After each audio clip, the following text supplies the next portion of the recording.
Hello everyone, my name is Ed Pereira. I'll be speaking to you today about the challenges municipal fleets face in adopting California Air Resources Board's zero-emission vehicle mandate. My two research questions were: what infrastructure-related challenges are fleet managers at local governments facing in planning how to meet CARB's Advanced Clean Fleet mandate, and what challenges exist in trying to procure equivalent zero-emission vehicles that are comparable to current models. I interviewed 5 fleet managers in medium-sized cities across the Bay Area. The general consensus was that compliance costs were currently too high to bear. This is in terms of infrastructure and vehicle acquisition costs, which are much higher than their internal combustion engine counterparts. Therefore, current budgets don't match projected costs of complying with this regulation. Heavy-duty zero-emission vehicles were also a non-starter for most fleets I've talked to. It's a non-starter in terms of a lack of equitable availability to their internal combustion engine counterparts, and they simply aren't the same for the job they need to do. Also, options in the market are few and far between. It's a different story for light-duty EVs. Partial compliance has been achieved by most fleets I spoke to. This is due to their wide availability and numerous model options. The exception being for emergency services such as police or fire, which do remain hesitant to adopt zero-emission vehicles.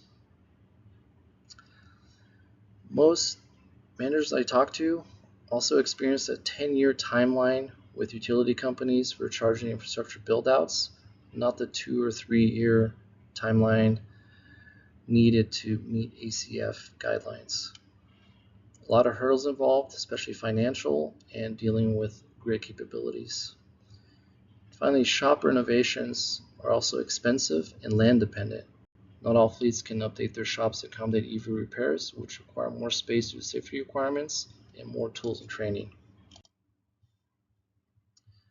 Last year, the federal government pulled CARB's waiver, meaning its ability to set its own emissions.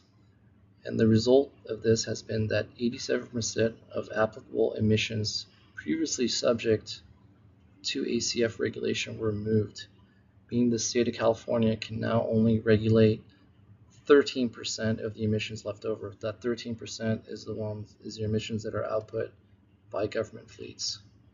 So this is obviously a huge blow to the ACF in its current form. Also, most fleets are currently maximizing the 1-to-1 rule until January 2030 when it expires. It will be interesting to see how fleets are able to go 100% zero emission vehicle compliant once this rule expires in a few years. What I generally found is the timescale for this regulation is not realistic for most fleets in the state. Politics are also heavily involved in future updates, so it will all be dependent on who's the government and who's the president at that time. Thank you for your time.